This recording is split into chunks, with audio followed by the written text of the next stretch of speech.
नमस्कार. नवरात्रीच्या सर्व गृहिणींना खूप खूप शुभेच्छा. नवरात्रीच्या 9 रंगांबरोबरच मी 9 पुस्तके घेऊन आले आहे.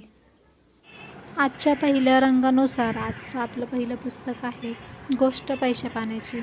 लेखक प्रफुल्ल वानखेडे. कुटुंबातील प्रत्येकाने अर्थसाक्षर का व्हावे हे अगदी साधे आणि सरळ भाषेमध्ये लेखकांनी सांगितले आहे. पैशाबरोबरच आपण माणसातही गुंतवणूक केली पाहिजे आणि या दोन्ही गुंतवणुकीचे महत्त्व, त्याचबरोबर आरोग्य, ज्ञान, विज्ञान या गोष्टींचीही किंमत सांगणारे पुस्तक आहे. गृहिणींच्या हाती अर्थसाक्षरतेची दोरी. ज्यांच्या आयुष्यात कायमचा अंधारच आहे त्यांना उजेडाचे, सूर्याचे काय कौतुक. भारतात स्त्रियांच्या नशिबात हा अंधार शतकाशतकांचा आहे. शिक्षणाने तो काही प्रमाणात मिटला असला तरी आनंदाचे खरे इंद्रधनुष्य आर्थिक स्वातंत्र्यातच आहे.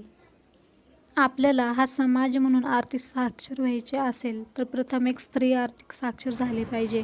मग ती तिच्या घराला आर्थिक स्वातंत्र्य प्राप्त करून देईल. अशा अर्थसाक्षर घरांमुळे पुढे गाव आणि शहर अर्थसाक्षर होतील. आपोआपच आपला संपूर्ण समाज आर्थिक साक्षर होईल आणि स्वतंत्र होईल. पैसा कमवणे आणि खर्च करणे फारसे अवघड नाही, पण तो टिकवता, जपता आणि वाढवता येणे फार महत्त्वाचं आहे.